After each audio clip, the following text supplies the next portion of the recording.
Lynn Quorum. I'm hosting this particular show. And with us, we have Michelle Joy from Vermont Yankee, and Bruce Lawrence also, and Tony Vanella, also all workers at Vermont Yankee.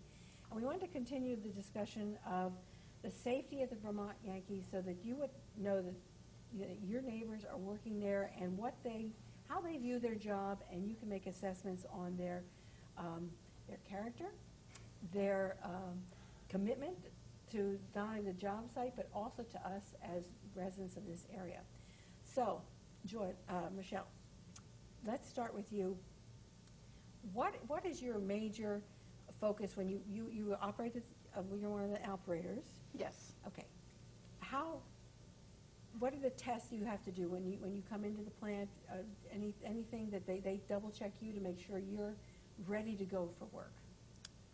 Well, I guess it kind of starts 9 years ago when I started working at Vermont Yankee, and out of the 9 years I've been here, I would have to say I've been in training for 5 of those 9 years, whether it's initial license training or just my initial programs. I started off in chemistry, and coming into operations, it was a 8-month-long training program to be an auxiliary operator, which is an operator that works in the plant, operates the equipment that's in the plant that's can't be operated from the control room, essentially. They're the eyes and ears of the power plant. And then I went through an 18-month-long training cycle for my license, and that was granted to me from the government, from the Nuclear Regulatory Commission, and that was pretty vigorous testing, and it's a very long and trying process, as Bruce can attest to. And what was your background before you went into this? What was how does one prepare and think that they're going to want to run a nuclear power plant? Well, I really stumbled into it. It's kind of funny. I went to Keene State College. I was a chemistry major and a biology major, and I was looking for a job to keep me occupied before I decided to re-enroll into school. And I was hired into chemistry as a chemistry technician because I had the background for chemistry, and they haven't been able to get rid of me since. Okay. And Bruce, what is your training been like, but also your background? What drew you to this field? Well, I got out of college and I had a degree in engineering. Went to work for a local engineering company in town here. And after a few years of that, there was an opening for the town of Brattleboro. So I worked for the town of Brattleboro down at their sewage treatment plant for 9 years. Mm-hmm. And then it got to the point where Entergy, well, it was Vermont Yankee at the time, was hiring extra help because of 3 Mile Island issues and that sort of thing. And I thought I'd like to try something a little different. And those issues you're referring to, once 3 Mile Island happened, the Nuclear Regulatory Commission realized it had to step in and have additional training and additional staffing, safeguards. Redundancies. That's correct. Redundancies are, if one switch fails, there's 3 more down the line which will kick in. Exactly. And you're the safety person, Tony. So what's your background been? My background is in radiation protection. I started back off in 1978, August of 1978, down in Florida. And basically, I started off as a deconner and then worked my way up into health physics. And thought it was very interesting on the safety aspects of how a nuclear power plant runs. And I came up here actually for a 2 to 3 week job, and I've been here since November 1988 and never left. And one of the reasons why I came here as a contractor was to see the different sides of the country. And it was really, fell in love with Brattleboro, not just Vermont Yankee, but the whole town and the area and how people live here. And it's been great, and the community is great, and I want to contribute more to our community. Yeah. So I'm hearing that you guys chose to be here. That's correct. This was certainly a place that you could support and like. But I'm also hearing a strong science background, a strong inquisitiveness, and that means you typically science is you want to find out more and more about this stuff. How has that, Bruce? How has that helped you feel really? I mean, working at the sewage treatment plant is one thing, and that's very technical. Yes, people smile about that, right. But that's a very technical operation. Right. And the nuclear plants even more levels up. It's quite a few levels up, yes. A lot more training, a lot more knowledge goes into it. sewage treatment plant in Vermont, you are licensed by the state basically as an operator. A power plant, nuclear plant, you are licensed by the federal government. So add a lot of So regulations, add a lot right? of regulations, a lot of requirements. Yeah. Anything you want to add to that, Michelle, about the science and your inquisitiveness? And I guess where I'm going to end up with this question is, when you hear criticisms of what's going on, and people who are anti-nuclear make statements about this, that, or the other, what is that? And I think I've heard people say they're told that's totally a false, that's totally made up, or what does that do to you? It's very frustrating because there is a lot of information out there that is simply not true or impossible in some cases, where they say, well, Vermont Yankee is going to blow up like Chernobyl. That's impossible. It could not happen that way because our plant's completely different designed. And it's the small little bits of education that need to happen that people who are against us are blind to it a lot of the times. And I know I work with teenagers every single day. I coach cheerleading in Brattleboro, and I try to teach the girls that I work with to keep involved in the sciences and to keep asking questions and be curious about it. And I try to teach them about nuclear power. They ask me all the time about my work, and I say, well, here, this is what's going on. And I get lots of questions from parents, and I absolutely address all their questions, and I try to find the common ground between some of the parents who are very much against us. When you talk to the public in this way, to parents, whatever, do they sort of say, well, I haven't heard that before? Absolutely. And how is that usually, what's the result of those kinds of conversations? Generally, are they continuous or? I find that a lot of the times people will say, wow, I've never heard that before, or will thank me for explaining something to them. And I feel that I've been able to help get some people on our side, And it's not really a side thing. It's more of I would hope, you give out the information, correct scientific information, and then you decide. Absolutely. I'd like to think of it as an educational thing rather than us versus them. And people need to keep an open mind also to be able to accept the education that we're trying to give. A little, just talking about the sciences a little bit, I think I've heard Patrick Moore speak. He's one of the original founders of Greenpeace. And Greenpeace has, come out on many different environmental issues and many different industries affected by what they do. And he was the only one in that organization with a science background. And Greenpeace at one point they wanted to eliminate the chemical of chlorine from the world. Well, it's on the periodic table. Yeah. It hugely saves millions of lives every year because it purifies water where it kills bacteria, which would kill us faster than eating a lot of chlorine, which we don't do. We eat it and we have it in just controlled amounts. And yet they wanted to work to eliminate that, which would have caused millions and millions of deaths. So I think the public has to understand that often you're getting information from a non-scientific source, and it's very frustrating. Yes. Yeah. It's very frustrating too, because I think education is the biggest part of nuclear power. People just don't understand it.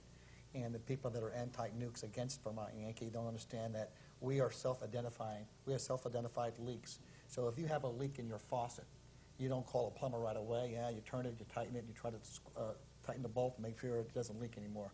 We identify every leak at Vermont Yankee. We report it, and then if the anti-nukes get a hold of it, they say Vermont Yankee's leaking again. And it's kind of a bad rap for us. And it's very frustrating as what I see go on at Vermont Yankee, what I see in the paper, and what I see how people anti-nukes talk about Vermont Yankee. So my point is that if you understand nuclear power, get involved, get educated, come see us at Vermont Yankee, get a hold of Larry Smith at Public Affairs, come look at our simulator at Vermont Yankee at the corporate office. Understand nuclear power before judging us. Right, we have great websites out there to help educate the public about that. There's safecleanreliable.com, imby.com, and then I think there's another one, byforvt.com, which all have great resources and links to more pages for education and employee stories and, just. And the comment will be from, because, after all, we are here in Brattleboro, will be, well, those are all, biased to the extreme on the other side. Of course they are. But it goes on both sides of the coin that way, everything. So then the public's caught in the middle. Who are you going to believe? Right. And that is the real hard nut. I think you don't want you'd say, I don't know.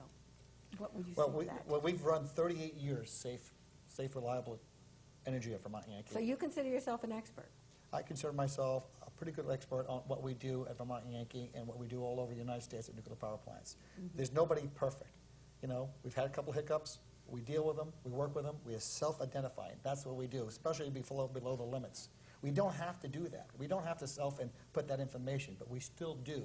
So you're reporting stuff that's happened at the plant, which is below what the NRC, the Nuclear Regulatory Commission, says you have to report. That's you correct. automatically report it. We automatically report it because we don't have nothing to So hide. if you followed the guidelines as written, the paper wouldn't have anything to write about. That's correct. Okay, because you haven't exceeded those standards. What do you see as, we talked about the impact that Yankee has locally because there are 600 good-paying jobs. Now they say they're not all Vermonters, but those people do spend their money in our state. That's right. And what else do? They pay Taxes. income tax. Mm-hmm. So if that money doesn't, those are good jobs. And it goes beyond that, too. The employees at Vermont Yankee are very well known for contributing to the United Way, to the food shelters, to any charitable organization. Now the cynic will say, you're doing that just sort of to buy the public. What do you say? I say, I disagree. Okay. The employees themselves are the ones giving the money. Right, it's individual contribution. It comes out of our not, pocket, that's right. not Entergy's We pocket. do have, So you're saying you really care about the community then? the Absolutely. individuals care about the community. We do a yes. lot for the Boys and Girls Clubs in Brattleboro That's here. right. We went over there, remodeled their building on our time, not getting paid from it by Entergy. That was a big program that we did, and that we wanted to help the Boys and Girls Club. There are a lot of people out there who don't have the food, don't have the places to go to hang out. And the Boys and Girls Clubs are very important to this community. If they stop funding it, we stop helping funding from our own pockets and contributing time from Entergy's giving us the time to work on it is huge. They would lose a lot.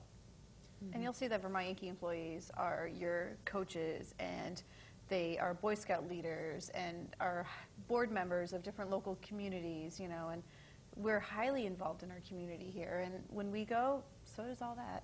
Mm-hmm. And the spouses. And the spouses, which also contribute, That's and correct. families. Absolutely. And the families. children in the schools. That's Right. right, And all that stuff. yes. Yeah. Well, there's no doubt that, it would take years for this particular area especially, and for the state. I think they said till 2032, so 20 years. Exactly, which is interesting because Curious. that's a separate economic report, and that's how long you're asking for the license Right. to be extended. So that's sort of interesting that the years coincide. If Yankee were to shut its doors, is there any substitute power that would be generated from that facility? Anything that could go on down there? Or, I mean, it's privately owned by Entergy. Right, you've heard, I've heard, we've all heard comments, put in a gas plant there or something. Well, Where's the gas? it's easier said than done, that's right. You got to get the gas there. If it's coal, you got to put coal plant, whatever. You've got to get the other fuel there to begin with. Mm-hmm. Secondly, it's a nuclear plant right now. You can't just take the nuclear out of it. How long will and that put- nuclear stay, even if we closed it in 2012? I've heard different things. Years. I don't feel qualified to give a number. So. I've heard 60 Right. years. The fuel will be on site. That If spent fuel. the government doesn't take our fuel, then it will be there for a long period of time. It ain't going nowhere. Where's it going to go? If the government's Right, not we have no accepting place to Yucca put it. Mountain, they don't open Yucca Mountain and somewhere to put the fuel, which is kind of sad. I think that they should open Yucca Mountain, take the waste, the government take responsibility for what they say they were going to do for their part of the nuclear industry when they started this back way back. And it's important to not just us, but the whole country, to have one site where the fuel can be stored at, And security, and security. all that stuff. Yeah. Since 9/11, we've done so much mods for at Vermont Yankee. We spent millions and millions of dollars, and that's a big cost. And Well, let's talk a little bit about a terrorist-type threat. I mean, that's been another thing that is sort of uncontrollable out there, but how uncontrollable is that situation? Security, or Entergy just spent millions of dollars on security upgrades over the last couple of years. These were all required by the NRC in the answer to security threats. It's, without giving away any secrets, I think I could say it's harder to get in to Vermont Yankee than it would be for a prisoner to escape from Sing Sing. Oh, yeah, okay. So it's a very serious, Security is operation. taken very, very seriously, yes. well, do you go in with more than a badge? Do you have to do an eyeball test or a fingerprint test or anything like that? we have a hand geometry that we have to Oh, key that? card in, and it recognizes our palm. So Uh-huh. to get in is very, very tight security, and Yep. it's Right, and important, everything we bring into the plant is Right. looked at as well. everything. Let me go back with some stories that I've heard. When you talk about everything coming into the plant, I understand any radiation that's discovered in the plant, you have to find out where it came from. So you're checked not only for your palm print, but you're checked for any radiation you might bring in.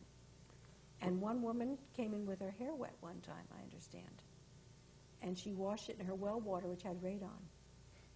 Right. And you wouldn't let her in. Well, we have detectors at the plant that when you first come in that will monitor you for anything on your body and stuff, and the same thing going out. So and if the alarm goes off, and if she alarmed our portal monitors at the gatehouse, then we would never let her in. Now, if you had a medical treatment, a hospital, upper GI, lower GI, or something, medical treatment, you have to report that, and because we don't want you near any of the other TLDs.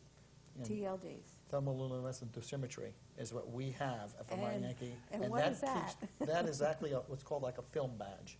It's almost like a piece of film, and then every time we go into the radiation control area, it keeps the record in your dose in a permanent record for your TLD. And we count that every 6 months. That's to make sure that no one can say the employee got exposed at Yankee as opposed to at the hospital. Well, it's for keeping track of your lifetime dose. You have a lifetime dose of commitment for your TLD. Okay. And just somewhere to keep your records. And records are very important, how much dose you pick up at the plant. There are legal limits as to how much radiation a nuclear worker can receive per year, basically. And the TLD is what measures, and it's the permanent legal record of that. And I understand, okay, I don't understand anything. Yes, I do. My question would be, is the dosage received by a nuclear worker different than if a dosage that I would receive working anywhere? Or a typical, like at the bank or wherever I would work. Well, let's Or say town that you're a offices. pilot or you're an airplane, flying an airplane. The closer to the sun that you get, the more radiation you're going to pick up. Actually, pilots and stewardess have a TLD too, or they can also be called DLR, dosimetry of legal record, DLR. Just so we keep track of these Right. exposure. And they're only Dental allowed to assistants. fly. They're only allowed to fly so many hours, believe it or not. Okay. So Dental assistants, Dental when they give you an X-ray Right, on your X-ray teeth. technicians. Do they have a little badge They- too they yes, wear? they do. The Absolutely. film Yes, they do. badge. The hospital has the same thing for X-rays. I worked in an animal hospital, and we had badges Yep. that we wore for x-raying the animals. It wasn't nearly as controlled as we have at a Vermont Yankee, I can tell you this. We would have the spare badge that we would pass off between different technicians, and there was no record keeping or tracking of it Cheating. whatsoever. Exactly. Right. Exactly. Well, let's talk about a little bit like the hospital has. The hospital Okay. has a little bit of, when they do an X-ray, they have a TLD or DLR, and they keep records. And if somebody has an upper GI or lower GI, and they have to go to the bathroom, that used to be flushed down the toilet. And it still is flushed down the toilet, but it's not regulated the way we are regulated. The hospital still has an NRC inspection. they have inspections too. People don't realize that the Brattleboro Memorial Hospital, which is a great hospital, has to be inspected just like we are. Well, but the they're not nuclear- inspected as much Yeah. as we are. Well, nuclear medicine is certainly more accepted in the public Right. than some of the stuff that's been thrown around about a nuclear power plant. And the public receives a higher dose through medical than I do working at a nuclear plant. Than you do working at the nuclear plant. That's correct. I've also heard from listened to Patrick Moore talk, just as a little aside, that nuclear workers tend to live longer than other people. So maybe don't it's know. because you receive so much less. It's so much more It's- controlled, or maybe a dose is good for you. That could be. I don't know. I don't know. Well, But it sounds like It's good news. Yeah. It sounds like you are much more controlled. And Yes, so we forth. are. Let's talk a little bit about the Nuclear Regulatory Commission, which is, there's 2 members on site, and people hear that, and the cynic out there says, they're subject to being bribed or get too friendly or anything else. Well, What do you think? the NRC residents that we have, first of all, they aren't people that are going to work at the plant for 30 years. They have a term that they're allowed to work at a power plant to help prevent the Coziness? buddy-buddy relationships. Right. And they also have very strict guidelines and rules. They can't interact with us outside of work. I can't say to my NRC inspector, hey, Dave, you want to go get a beer after work? That's not allowed. There's no fraternization between the NRC inspectors and the Vermont Yankee workers, and that's true for any power plant. I would also imagine a Nuclear Regulatory Commission inspector is not a dime a dozen type person you can find. There's a tremendous amount of training. So if they get any kind of smudge on their record of not following the rules, they would all that training is down the drain. Right. That's right. They'd be out of work. They're out of They'd work. be out of work. They're bad at work, yes. Yeah. And also, I've heard that in other plants, other industries like the petroleum industry, often the people that are hired as inspectors used to be rig workers, work on the rigs or whatever. Whereas in the Nuclear Regulatory Commission, there's like a wall between that. They're the academics. You guys are the hands-on technicians. Anything It's about kinda- that kind of separation? It depends. Right now, out of our 2 NRC inspectors we have on site, Sarah is an MIT grad. She was part of the nuclear engineering program there, and I don't believe she has any commercial experience working I at a agree, she power does plant. not, yeah. Dave Spindler, though, he had worked in the industry for a numerous amount of years. So I think it varies From person to from person? person to Yes. person for sure. And the NRC would love to have people who are experienced in working in power plants work for them because, it's a You know great what to look background for. to have. You know what to look Exactly. I think they try and maintain a degree of separation like you referred to, though. I mean, you can't be a Vermont Yankee employee and then become the NRC inspector at Vermont Yankee, Okay, yeah. that sort of thing. Let's talk about the safety, and we talked about safety, but let's talk about your safety percentages. How many people have been killed operating nuclear power plants since they've started in our country?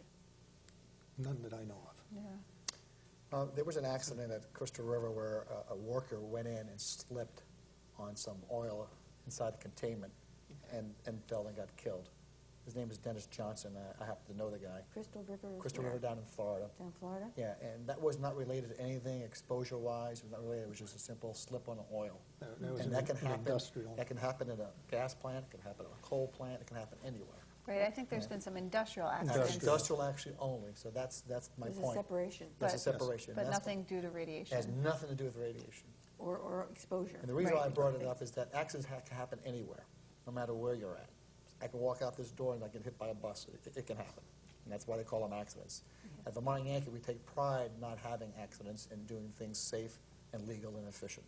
An engineer once told me that 3 things must happen before an accident occurs,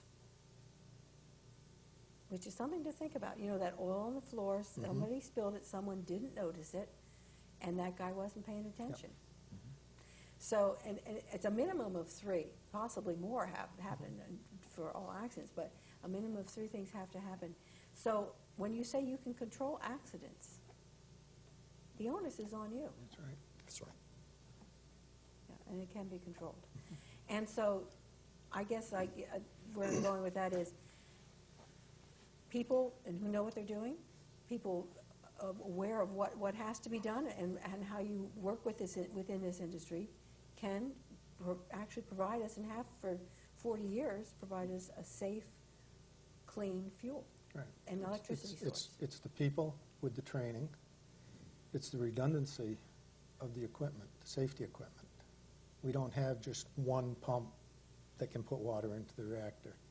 We have many, many pumps that put water in the reactor, so that if pump number 1 doesn't work, number 2 is going to work. If that doesn't, we've still got 3, 4, 5 in standby. And also, Lynn, I also want to talk about a little bit of OSHA. OSHA has standards and stuff that they're documented rules by OSHA. We exceed those rules. You know, we go beyond what OSHA says sometimes for the safety aspect on everything we do for a safety point of what we do at Vermont Yankee.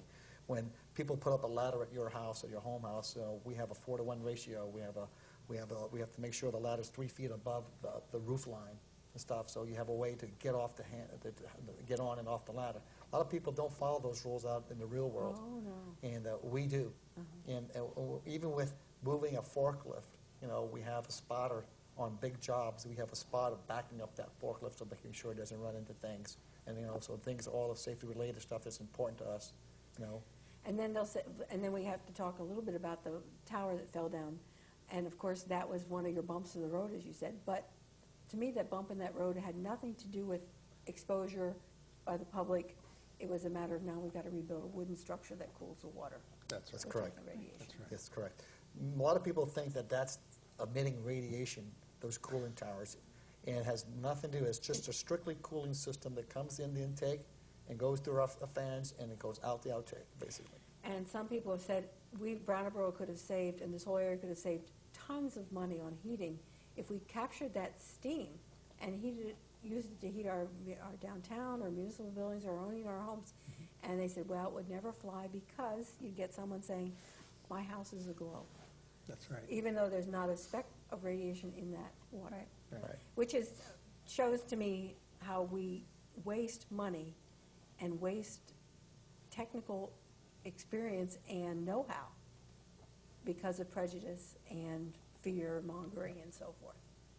On that's a real pleasant note to stop on. But I'm afraid we have to, and that's the time. And so I want to thank Michelle Joy, Bruce Lawrence, and Tony Bonella for joining me, all Yankee employees. And my name is Lynn Corum, and we thank you for watching Town Square. We hope to see you on our next show.